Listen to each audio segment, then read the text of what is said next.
Balanagar ITIയുടെ YouTube ചാനലിലേക്ക് എല്ലാവർക്കും സ്വാഗതം. അപ്പോൾ ഇന്നത്തെ പാർട്ടിൽ നമ്മൾ ഡിസ്കസ് ചെയ്യുന്നത് ക്രാങ്ക് ഷാഫ്റ്റിനെ പറ്റിയിട്ടാണ്. അപ്പോൾ ഇതിനുള്ള മുമ്പുള്ള പാർട്സിലെല്ലാം ഇതിന് മുമ്പുള്ള കാര്യങ്ങളെല്ലാം cylinder block, head, piston rings ഇതെല്ലാം നമ്മൾ ഡിസ്കസ് ചെയ്തു. പിന്നെ നമ്മൾ ഡിസ്കസ് ചെയ്യുന്നത് ക്രാങ്ക് ഷാഫ്റ്റിനെ പറ്റിയാണ് മെയിനായിട്ട്. അപ്പോൾ ക്രാങ്ക് ഷാഫ്റ്റ് എന്ന് പറയുന്നത് നിങ്ങൾ എൻജിൻ ഡിസ്മാൻഡിൽ ചെയ്യുമ്പോൾ കണ്ടിട്ടുണ്ടാവും. പിസ്റ്റണിൽ ഡെവലപ്പ് ചെയ്യുന്ന, അതായത് എയർ ഫ്യൂൽ മിക്സ്ചർ പിസ്റ്റൻ്റെ മുകളിൽ കമ്പസ്റ്റൻ ചേമ്പറിൽ കത്തി ആ ഫോഴ്സ് പിസ്റ്റണ് കൊടുക്കുകയും പിസ്റ്റൺ ആ ഫോഴ്സ് ഗഡ്ജിയോൺ പിന്നിലൂടെ കണക്റ്റിംഗ് റോഡ് വഴി ക്രാങ്ക് ഷാഫ്റ്റിലേക്ക് കൊടുക്കുകയും ചെയ്യുന്നു. ഈ ക്രാങ്ക് ഷാഫ്റ്റിൽ നിന്നാണ് ഈ പവർ ഫ്ലൈ വീലിലൂടെ ട്രാൻസ്മിഷനിൽ ഗിയർ ബോക്സിൽ വന്ന് അവിടെ നിന്ന് ആക്സിലിലൂടെ വീലിലേക്ക് എത്തുന്നത്. അപ്പോൾ ഈ ക്രാങ്ക് ഷാഫ്റ്റ് എന്ന് പറയുന്നത് ഇപ്പോൾ ഒന്നിലധികം സിലിണ്ടേഴ്സ് ഉള്ള എൻജിൻ എടുത്തു കഴിഞ്ഞാലും ഒരു സിലിണ്ടറുള്ള എൻജിൻ എടുത്താലും ഇവിടെയൊക്കെ ഉണ്ടാകുന്ന പവർ കംപ്ലീറ്റ് വരുന്നത് ഈ ഒരൊറ്റ ക്രാങ്ക് ഷാഫ്റ്റിലാണ്. അപ്പോൾ അത്രയും പവർ ട്രാൻസ്മിറ്റ് ചെയ്യുന്ന പവറിനെ താങ്ങാൻ കഴിവുള്ള ഒന്നായിരിക്കണം ഈ ക്രാങ്ക് ഷാഫ്റ്റ്. ഇനി ഈ ക്രാങ്ക് ഷാഫ്റ്റിൻ്റെ ഫങ്ഷൻ നമുക്ക് ഒരു സിംഗിൾ വേർഡിൽ അല്ലെങ്കിൽ ഒരു സിംഗിൾ സെൻറ്റൻസിൽ പറഞ്ഞാൽ മുകളിലുള്ള പിസ്റ്റൻ്റെ റെസിപ്രോക്കേറ്റിംഗ് മോഷനെ റോട്ടറി മോഷനാക്കി മാറ്റുന്ന ഘടകമാണ് ക്രാങ്ക് ഷാഫ്റ്റ്. അതേപോലെ തന്നെ മുകളിലുള്ള പവർ ആൻഡ് ടോർക്കിനെ ഫ്ലൈ വീലിലേക്ക് ട്രാൻസ്മിറ്റ് ചെയ്ത് കൊടുക്കുന്നു. ഇനി ക്രാങ്ക് ഷാഫ്റ്റിൻ്റെ പാർട്സ് എടുത്താൽ മെയിനായിട്ട് 5 പാർട്സാണുള്ളത്. ഈ 5 പാർട്സും എല്ലാവരും നിർബന്ധമായിട്ട് ഓർത്തിരിക്കണം. 5 പാർട്സിനും അതിൻ്റേതായ ഇമ്പോർട്ടൻറ്റ് ഫങ്ഷൻസ് ഉണ്ട്. ഇപ്പോൾ ഫസ്റ്റ് ആൾ മെയിൻ ജേർണൽസ് ആണ്. മെയിൻ ജേർണൽസ് എന്ന് പറയുന്ന പോയിന്റിലാണ് നമ്മുടെ ക്രാങ്ക് ഷാഫ്റ്റ് നമ്മുടെ ക്രാങ്ക് കേസിൽ സപ്പോർട്ട് ചെയ്ത് വെച്ചിരിക്കുന്നത്. പ്രത്യേകം ഓർക്കുക, മെയിൻ ജേർണൽസിലാണ് ക്രാങ്ക് ഷാഫ്റ്റ് എൻജിൻ്റെ ക്രാങ്ക് കേസിൽ സപ്പോർട്ട് ചെയ്ത് വെക്കുക. അത് സപ്പോർട്ട് ചെയ്ത് വെക്കുമ്പോൾ ഈ ക്രാങ്ക് ഷാഫ്റ്റ് വെക്കുന്ന ആ മെയിൻ ജേർണൽസ് സീറ്റിംഗ് ആയിട്ടുള്ള പോർഷൻസിൽ ബെയറിങ് യൂസ് ചെയ്തിട്ടുണ്ടാവും. അത് എന്ത് ടൈപ്പ് ബാബറ്റ് ബെയറിംഗ് ആണെന്ന് നമ്മൾ മുമ്പ് പറഞ്ഞു. അപ്പോൾ ഈ ബെയറിങ്ങിനെ പറ്റി നമ്മൾ ഡീറ്റെയിൽ ആയിട്ട് ഇനി പറയും. അപ്പോൾ ഈ ബെയറിംഗ് യൂസ് ചെയ്ത് ഈ ക്രാങ്ക് ഷാഫ്റ്റിനെ നമ്മുടെ ക്രാങ്ക് കേസിൽ സപ്പോർട്ട് ചെയ്ത് വെക്കുന്നതും ക്രാങ്ക് ഷാഫ്റ്റിൻ്റെ കറങ്ങുന്ന ആക്സിസ് ഉണ്ടാവുന്നതും ഈ മെയിൻ ജേർണൽസ് വഴിയാണ്. അപ്പോൾ പിക്ചറിൽ നിങ്ങൾക്ക് മെയിൻ ജേർണൽസ് കാണാൻ പറ്റും. ഇനി മെയിൻ ജേർണൽസിൻ്റെ എണ്ണം എടുത്താൽ അത് നമ്മുടെ എൻജിനിലുള്ള എത്ര സിലിണ്ടർ ഉണ്ടോ അതിനേലും ഒന്ന് കൂടുതലോ കുറവോ ആയിരിക്കും. എപ്പോഴും മെയിൻ ജേർണൽസിൻ്റെ എണ്ണം എത്ര സിലിണ്ടർ ഉണ്ടോ അതിനേലും ഒന്ന് കൂടുതലോ അല്ലെങ്കിൽ ഒന്ന് കുറവോ ആയിരിക്കും. ഇനി രണ്ടാമത്തെ ആളാണ് ക്രാങ്ക് പിൻ. ഈ ക്രാങ്ക് പിന്നിലേക്കാണ് നമ്മുടെ പിസ്റ്റണിൻ്റെ കണക്റ്റിംഗ് റോഡ് കണക്ട് ചെയ്യുന്നത്. അതായത് കണക്റ്റിംഗ് റോഡിൻ്റെ ബിഗ് എൻഡ്, ഈ കണക്റ്റിംഗ് റോഡിൻ്റെ സ്മോൾ എൻഡ് പിസ്റ്റണിലേക്കും ബിഗ് എൻഡ് ക്രാങ്ക് ഷാഫ്റ്റിലുള്ള ക്രാങ്ക് പിന്നിലേക്കുമാണ് കണക്ട് ചെയ്യുക. അപ്പോൾ ഈ ക്രാങ്ക് പിന്നിലേക്ക് കണക്ട് ചെയ്യുന്ന അവിടെയും നമ്മൾ ബെയറിങ് യൂസ് ചെയ്യുന്നുണ്ട്. ബിഗ് എൻഡ് ബെയറിംഗ് എന്ന് വിളിക്കും. ആ ബെയറിങ്ങിനെ പറ്റി നമ്മൾ ഡീറ്റെയിൽ ആയിട്ട് പഠിക്കുന്നുണ്ട്. ഇനി അടുത്ത ആൾ ക്രാങ്ക് വെബാണ്. ക്രാങ്ക് വെബ് എന്ന് പറയുന്നത് ക്രാങ്ക് ഷാഫ്റ്റിൻ്റെ മെയിൻ ജേർണലും ക്രാങ്ക് പിന്നും തമ്മിൽ കണക്ട് ചെയ്യുന്ന ആ ഒരു പോർഷനെയാണ് നമ്മൾ ക്രാങ്ക് വെബ് എന്ന് വിളിക്കുക. ഞങ്ങൾക്ക് ഫിഗറിൽ കാണാൻ പറ്റും.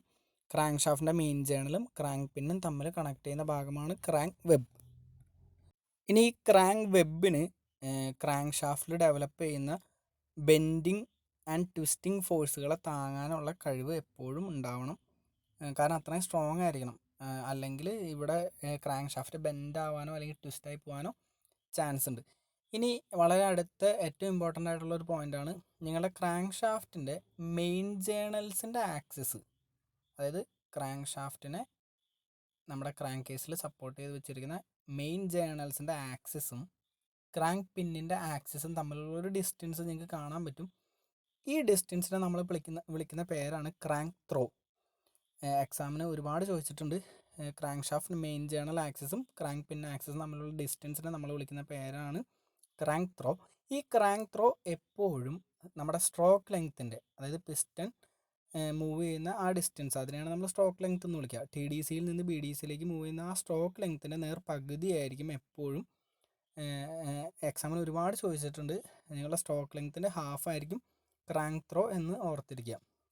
ഇനി നമ്മുടെ ഇതേപോലെ തന്നെ ഈ ക്രാങ്ക് ഷാഫ്റ്റിൻ്റെ മെയിൻ ജേർണലിലൂടെ ഹോൾസ്, അതായത് ലൂബ്രിക്കേറ്റിംഗ് ഓയിൽ പോകാനായിട്ട് കണക്റ്റിംഗ് റോഡിൻ്റെ ബിഗ് എൻഡ് കണക്ട് ചെയ്യുന്ന മെയിൻ ജേണൽസ് അല്ലെങ്കിൽ ക്രാങ്ക് പിൻ എന്നിവയൊക്കെ വഴി ഹോൾസ് നിങ്ങൾക്ക് കാണാൻ പറ്റും.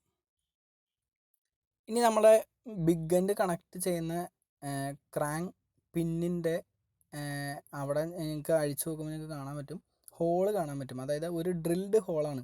ക്രാങ്ക് പിന്നിലൂടെ ആ ഹോള് ക്രാങ്ക് വെബിലൂടെ ഇറങ്ങി ക്രാങ്ക് ഷാഫ്റ്റിൻ്റെ മെയിൻ ജേണലിലേക്ക് വരും. അതായത് ലൂബ്രിക്കേറ്റിംഗ് ഓയിൽ പിസ്റ്റൻ്റെ സിലിണ്ടറിൽ നിന്ന് ഓയിൽ റിങ് സ്ക്രാപ്പ് ചെയ്ത് ഗഡ്ജിയോൺ പിന്നിലൂടെ ഇറങ്ങി കണക്റ്റിംഗ് റോഡിൻ്റെ അകത്തേക്കൂടെ വന്ന് ക്രാങ്ക് പിന്നിൽ വരും. ക്രാങ്ക് ഷാഫ്റ്റിൻ്റെ ക്രാങ്ക് പിന്നിൽ വരും. ക്രാങ്ക് പിന്നിൽ നിന്ന് ക്രാങ്ക് വെബിലൂടെ മെയിൻ ജേണലിലേക്ക് പോകും. അപ്പോൾ ആ ഫ്ലോ ചെയ്യുന്ന പാസേജ് നിങ്ങൾക്ക് ഇവിടെ ഫിഗറിൽ കാണാൻ പറ്റും. പ്രത്യേകം ഒന്ന് ഓർത്ത് വെക്കുക.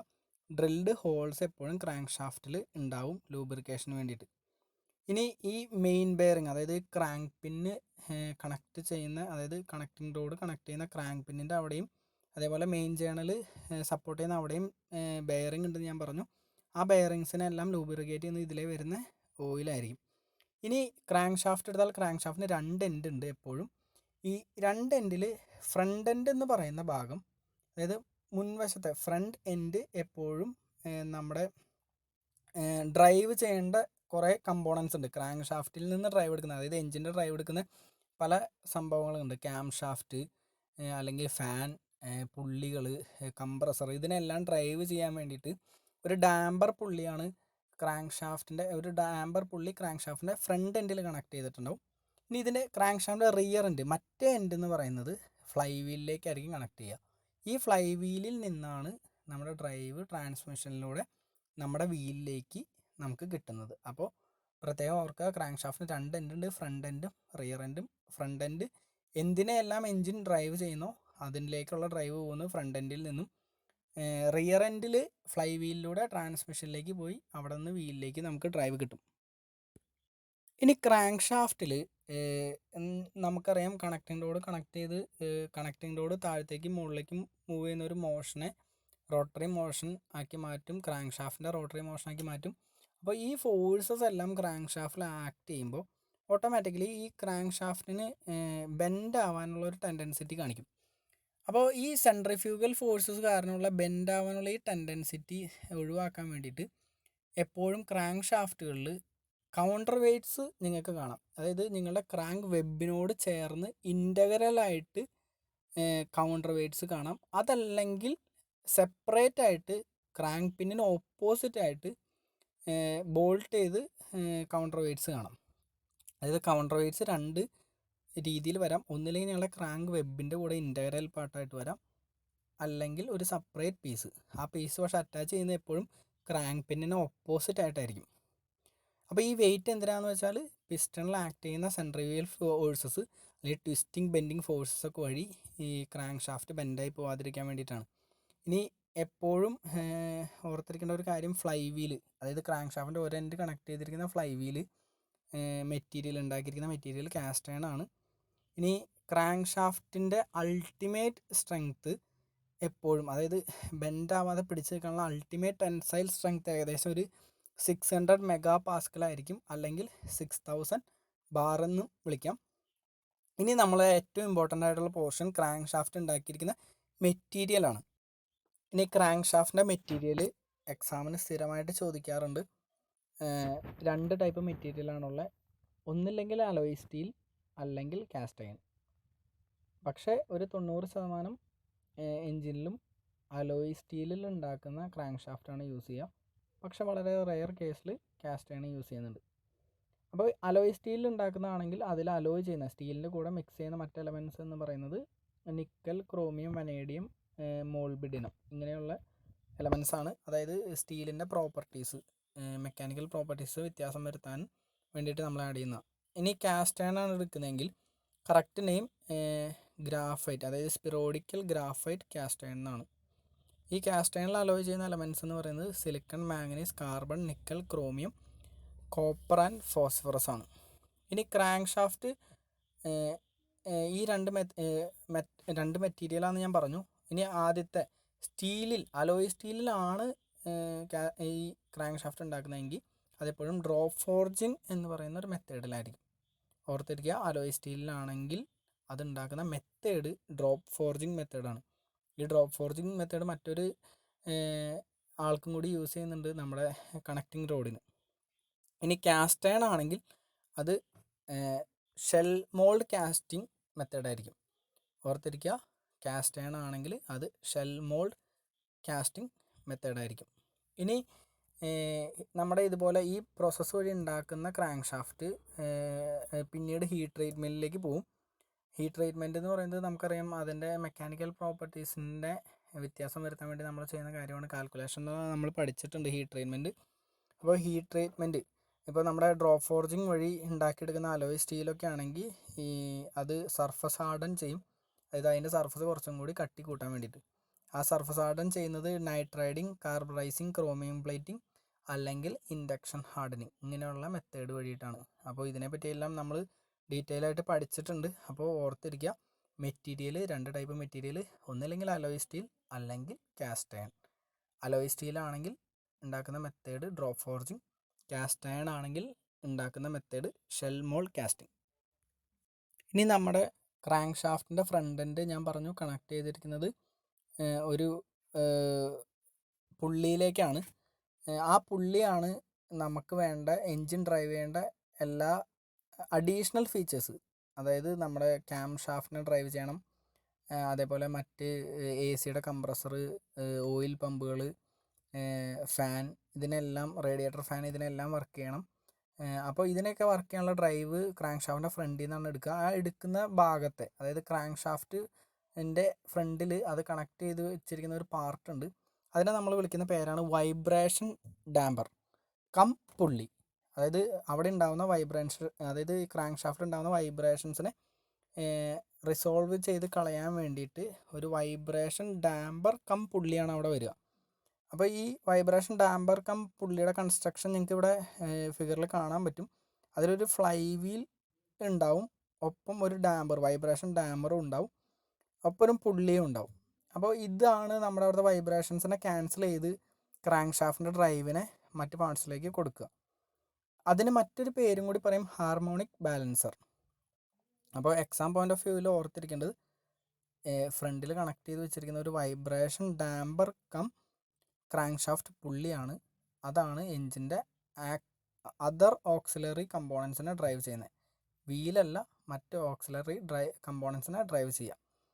ഇനി എന്തിനാണ് വൈബ്രേഷൻ ഡാമ്പർ എന്ന് പറഞ്ഞാൽ, അതാണ് അവിടെയുള്ള ട്വിസ്റ്റിംഗ് ഫോഴ്സുകളെ, ടോർഷണൽ വൈബ്രേഷൻസിനെ എല്ലാത്തിനെയും ക്യാൻസൽ ചെയ്ത് കളയുന്നത്.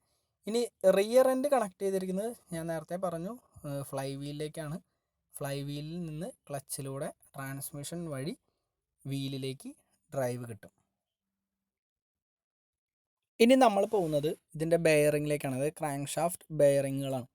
ക്രാങ്ക് ഷാഫ്റ്റ് ബെയറിംഗ് എന്ന് പറയുന്നത്, ഇപ്പോൾ ഞാൻ പറഞ്ഞു ക്രാങ്ക് ഷാഫ്റ്റിനെ സപ്പോർട്ട് ചെയ്യുന്ന ക്രാങ്ക് ഷാഫ്റ്റ് ജേണലിൻ്റെ അവിടെയും ബെയറിംഗ് വരും. ക്രാങ്ക് പിന്നിലേക്ക് കണക്റ്റിംഗ് റോഡിനെ കണക്ട് ചെയ്യുമ്പോൾ അവിടെയും ബെയറിംഗ് വരും.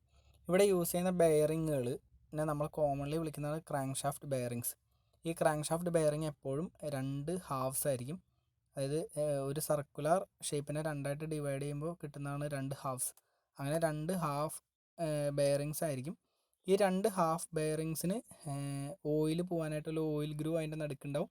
അതേപോലെ ഓയിൽ ഫീഡ് ചെയ്ത് താഴത്തേക്ക് ഇറങ്ങിപ്പോകുന്ന ഒരു ഹോൾ അതിൻ്റെ സെൻറ്ററിലുണ്ടാവും. അതേപോലെ അതിൻ്റെ എൻഡിൽ ലോക്ക് ചെയ്ത് വെക്കാനുള്ള ലോക്കിംഗ് ലിപ്സ് നിങ്ങൾക്ക് കാണാൻ പറ്റും. ഇനി ചില ബെയറിങ്ങുകളുടെ സെൻറ്ററിൽ ഡവൽ പിന്ന് നിങ്ങൾക്ക്, അതായത് അത് അലൈൻ ചെയ്ത് കറക്റ്റ് അലൈനായിട്ട് ഈ നിങ്ങളുടെ കണക്റ്റിംഗ് റോഡിൻ്റെ 2 ഹാഫ്സിൽ അലൈൻ ചെയ്ത് നിൽക്കാൻ വേണ്ടിയിട്ടുള്ള ഡവൽ പിൻസൊക്കെ കാണാൻ പറ്റും. അപ്പോൾ എപ്പോഴും ഇത് ഓർത്തിരിക്കുക, ഇത് 2 ഹാഫ്സാണ്. ഇതിൻ്റെ ഫങ്ഷൻസ് ഞാനിവിടെ പറഞ്ഞു. ഇനി ഇതല്ലാതെ ക്രാങ്ക് ഷാഫ്റ്റിൻ്റെ എൻഡുകളിൽ, അതായത് നമ്മുടെ ക്രാങ്ക് കേസിൽ കണക്ട് ചെയ്യുന്ന 2 എൻഡ് ഉണ്ട്, മെയിനായിട്ടുള്ള 2 എൻഡുകൾ, ഫ്രണ്ട് എൻഡും ബാക്ക് എൻഡും. അവിടെ യൂസ് ചെയ്യുന്ന ബെയറിങ്ങുകൾ നമ്മൾ വിളിക്കുന്ന പേരാണ് ത്രസ്റ്റ് ബെയറിംഗ്. അതായത് ആ ബെയറിങ്ങിന് ഒരു പ്രത്യേകതയും കൂടി ഉണ്ട്. ലോഡ് എടുക്കുന്നതിനൊപ്പം ക്രാങ്ക് ഷാഫ്റ്റ് റൈറ്റോ ലെഫ്റ്റോ നീങ്ങി പോവാതെ, അതായത് എൻഡ് ലോഡുകളെ ക്യാൻസൽ ചെയ്ത് സൈഡിലേക്ക് തള്ളി പോവാതെ പിടിച്ചു നിർത്താനുള്ള ഒരു കഴിവ് കൂടി വേണം. അതുകൊണ്ടാണ് നമ്മൾ അതിനെ ത്രസ്റ്റ് ബെയറിംഗ് എന്ന് വിളിക്കുക. അതും ഇതുപോലെ 2 ഹാഫ്സ് തന്നെയായിരിക്കും, അല്ലെങ്കിൽ 2 ഷെൽസ് ആയിരിക്കും. അത് ഈ 2 ഷെൽസാന്ന് പറഞ്ഞതുകൊണ്ട് പറയുകയാണ്, ഇതിന് ഷെൽ ബെയറിംഗ് എന്ന് പറയുന്ന ഒരു പേര് കൂടി ഉണ്ട്. ഇതിൽ ടെക്സ്റ്റിൽ കിടക്കുന്നത് ഷെൽ ബെയറിംഗ് എന്നാണ്. അപ്പോൾ ഈ ബെയറിങ്ങുകളുടെ, ഈ ത്രസ്റ്റ് ബെയറിങ്ങുകളുടെ എൻഡിൽ നിങ്ങൾക്ക് നോക്കിക്കഴിഞ്ഞാൽ 2 ത്രസ്റ്റ് ഫേസുകൾ കാണാൻ പറ്റും.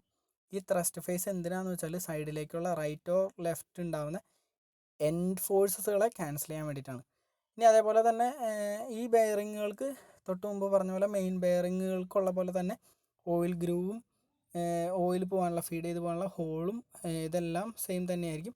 പക്ഷെ ആകെയുള്ള ഒരു അഡീഷണൽ ഫീച്ചർ ഇതാണ്, അതിന് രണ്ടിലും 2 ത്രസ്റ്റ് ഫേസസ് ഉണ്ട്. ആ ഫേസസാണ് എൻ ഫോഴ്സുകളെ ക്യാൻസൽ ചെയ്ത് കളയുന്നത്. അപ്പോൾ ഈ ബെയറിങ്ങുകൾ എല്ലാവരും ഷേപ്പ് അതിൽ പറഞ്ഞ ഫീച്ചേഴ്സ് എല്ലാം ഓർത്ത് വെച്ചേക്കുക. ഇനി എക്സാം പോയിൻ്റ് ഓഫ് വ്യൂവിൽ ബെയറിങ്ങിൻ്റെ മെറ്റീരിയൽ സ്ഥിരമായിട്ട് എക്സാമിന് ചോദിക്കാറുണ്ട്. മെയിൻലി ഏറ്റവും കൂടുതൽ എക്സാമിന് ചോദിക്കുമ്പോൾ നമുക്കതിന് ഒറ്റ വേർഡിൽ പറഞ്ഞാൽ ബാബിറ്റ് മെറ്റലാണ് ബെയറിങ്ങിന് യൂസ് ചെയ്യുക. അപ്പോൾ ബാബിറ്റ് മെറ്റൽ എന്താണെന്ന് വെച്ചാൽ അതൊരു ടിൻ അല്ലെങ്കിൽ ലെഡ് ഇതിലേതെങ്കിലും ബേസ് ചെയ്തിട്ടുള്ള അലോയാണ്. ടിൻ ബേസ് ചെയ്തിട്ടുള്ള അലോയോ അല്ലെങ്കിൽ ലെഡ് ബേസ് ചെയ്തിട്ടുള്ള അലോയാണ്. അപ്പോൾ ഇതിനകത്തേക്ക് അലോയ് ചെയ്യാനായിട്ട് ഇതിലേക്ക് സ്മോൾ എമൗണ്ട് ഓഫ് കോപ്പർ അല്ലെങ്കിൽ ആൻറ്റിമണി ഇങ്ങനെയുള്ള എലമെൻറ്റ്സ് എല്ലാം ആഡ് ചെയ്യും. അപ്പോൾ പ്രത്യേകം ഓർക്കുക, ബാബിറ്റ് മെറ്റലാണ് പണ്ട് യൂസ് ചെയ്യുന്ന ബെയറിംഗ് മെറ്റീരിയൽസ്. ഇപ്പോഴും യൂസ് ചെയ്യുന്നുണ്ട്, ഇല്ലയെന്നല്ല. പക്ഷേ ഓൾഡർ മുതൽ ഇതുവരെയും യൂസ് ചെയ്യുന്ന ഏറ്റവും കോമൺലി ബെയറിംഗ് മെറ്റീരിയൽ ബാബിറ്റ് മെറ്റലായിരിക്കും. അതൊരു ടിൻ അല്ലെങ്കിൽ ലെഡ് ബേസ് ചെയ്തിട്ടുള്ള അലോയ് ആയിരിക്കും. അലോയ് ചെയ്യുന്നത് കോപ്പർ, ആൻറ്റിമണി ഇവയെല്ലാം യൂസ് ചെയ്തിട്ടാണ്. പക്ഷേ മോഡേൺ എഞ്ചിൻസിലേക്ക് വരുമ്പോൾ ബാബിറ്റ് മെറ്റൽസ് അല്ലാതെ തിൻ സ്റ്റീൽ കൊണ്ടുണ്ടാക്കിയ ഷെൽ ബെയറിങ്ങുകൾ യൂസ് ചെയ്യാറുണ്ട്. തിൻ സ്റ്റീൽ മാത്രമല്ല, ഈ സ്റ്റീലിൻ്റെ കൂടെ ഒരു ലൈനിങ് കൂടി കൊടുക്കുന്നുണ്ട്. ആ ലൈനിങ് പല ടൈപ്പ് ആയിരിക്കും. ചിലപ്പോൾ കോപ്പറും ലെഡും വെച്ചുള്ള ലൈനിങ് ആയിരിക്കാം, അല്ലെങ്കിൽ കോപ്പർ ടിൻ വെച്ചിട്ടുള്ള ലൈനിങ് ആയിരിക്കാം, അല്ലെങ്കിൽ ലെഡ് ബ്രോൺസ് വെച്ചിട്ടുള്ള ലൈനിങ് ആയിരിക്കാം, അല്ലെങ്കിൽ ടിൻ ലെഡ് വെച്ചിട്ടുള്ള ലൈനിങ് ആയിരിക്കാം. അതും അല്ലെങ്കിൽ കാഡ്മിയം അലോയ്സും കോപ്പറും ടിന്നും കൂടി മിക്സ് ചെയ്തിട്ടുള്ള ലൈനിങ് ആയിരിക്കാം. അതായത് സ്റ്റീലിൻ്റെ ഷെല്ലിൻ്റെ കൂടെ ലൈനിങ്ങുകളായിട്ട് ഈ പറഞ്ഞ ഏതെങ്കിലും അലോയ് ആയിരിക്കും. അപ്പോൾ ജനറലി നമ്മൾ ഓർത്തിരിക്കേണ്ട 2 കാര്യം, ഒന്നില്ലെങ്കിൽ ബാബിറ്റ് മെറ്റൽ അല്ലെങ്കിൽ സ്റ്റീൽ ഷെല്ലിൽ ഉള്ള ലൈനിങ് ഉള്ള ബെയറിങ്, അല്ലെങ്കിൽ ഏറ്റവും അപൂർവമായിട്ട് വരുന്നൊരു കേസാണ് അലൂമിനിയം അലോയ്സ് വെച്ചിട്ടുള്ള ബെയറിങ്ങുകൾ ഇപ്പോൾ റീസെൻ്റ്ലി ഭയങ്കരമായിട്ട് യൂസ് ചെയ്ത് വരുന്നുണ്ട്. കാരണം ഈ അലൂമിനിയം അലോയ്സിൻ്റെ പ്രത്യേകത അത് ഭയങ്കര വില കൂടുതലായി, ആ ബെയറിങ്ങിന് വില കൂടുതലായ കാരണമായിട്ടാണ് ഇപ്പോൾ അധികം യൂസ് ചെയ്യാത്തത്. പക്ഷേ അതും റീസെൻ്റ്ലി എഞ്ചിനുകളിൽ യൂസ് ചെയ്യുന്നുണ്ട്. പക്ഷേ എക്സാം പോയിൻ്റ് ഓഫ് വ്യൂവിൽ ബാബിറ്റ് മെറ്റൽ എന്ന് ഓർക്കുക, പണ്ട് മുതലുള്ള ബെയറിംഗ് മെറ്റീരിയലാണ്. അല്ലെങ്കിൽ ഇപ്പോൾ വരുന്ന സ്റ്റീൽ ഷെൽസ് യൂസ് ചെയ്യുന്നുണ്ട്, അലോയ് സ്റ്റീൽ ഷെൽസ്. അതും അല്ലെങ്കിൽ ഏറ്റവും മോഡേൺ എഞ്ചിൻസിൽ അലൂമിനിയം അലോയ്സും യൂസ് ചെയ്യുന്നുണ്ട്. അപ്പോൾ ബെയറിംഗ് മെറ്റീരിയൽ സ്ഥിരമായിട്ട് എക്സാമിന് ചോദിക്കുന്ന ഒന്നാണ്. ബെയറിംഗ് എന്ന് പറയുമ്പോൾ ഷെൽ ബെയറിംഗ് എന്നാണ് എക്സാമിന് ചോദിക്കാറ് കൂടുതലും. അല്ലെങ്കിൽ ക്രാങ്ക് ഷാഫ്റ്റ് ബെയറിംഗ് ചോദിക്കാം, അല്ലെങ്കിൽ മെയിൻ ബെയറിംഗ് എന്ന് പറയാം, അതല്ലെങ്കിൽ ജേണൽ ബെയറിംഗ് എന്ന് വിളിക്കാം. അപ്പോൾ ഇതിലേതെങ്കിലും ഒരു പേരുകളായിരിക്കും. അപ്പോൾ നമ്മൾ ഇന്നത്തെ വീഡിയോയിൽ നമ്മൾ പഠിച്ചത് ക്രാങ്ക് ഷാഫ്റ്റിൻ്റെ ബെയറിംഗ് മാത്രമാണ്. അപ്പോൾ ക്രാങ്ക് ഷാഫ്റ്റിൻ്റെ പാർട്സ് ഞാൻ പറഞ്ഞു, പിന്നെ ക്രാങ്ക് ത്രോ എന്താണെന്ന് ഞാൻ പറഞ്ഞു. ക്രാങ്ക് ത്രോ എപ്പോഴും സ്ട്രോക്ക് ലെങ്ത്തിന് ഹാഫ് ആയിരിക്കും. ഇനി ക്രാങ്ക് ഷാഫ്റ്റ് ഉണ്ടാക്കിയിരിക്കുന്ന മെറ്റീരിയൽ ഒന്നിലെ അലോയ് സ്റ്റീൽ അല്ലെങ്കിൽ കാസ്റ്റ് അയൺ ആയിരിക്കും. ഇനി ക്രാങ്ക് ഷാഫ്റ്റിനെ സപ്പോർട്ട് ചെയ്യുന്ന ബെയറിങ്സ് ബാബിറ്റ് മെറ്റലായിരിക്കാം, അല്ലെങ്കിൽ സ്റ്റീൽ ഷെല്ലായിരിക്കാം, അല്ലെങ്കിൽ അലൂമിനിയം അലോയ് ആയിരിക്കാം. അപ്പോൾ ഈ കാര്യങ്ങൾ ഓർത്ത് വെച്ചേക്കുക. അപ്പോൾ നമ്മൾ ഈ വീഡിയോയോട് കൂടി എഞ്ചിൻ്റെ അകത്തുള്ള കൺസ്ട്രക്ഷൻ ഡീറ്റെയിൽസിൻ്റെ ഒരു മെയിൻ പോർഷൻസ് കവർ ചെയ്തു. വീഡിയോസ് എല്ലാവരും ഓർഡറിൽ കേൾക്കാൻ ശ്രമിക്കുക. പാർട്ട് 1 പാർട്ട് 2 ആയിട്ട് ഓർഡറിൽ കേൾക്കാൻ ശ്രമിക്കുക. Thank you.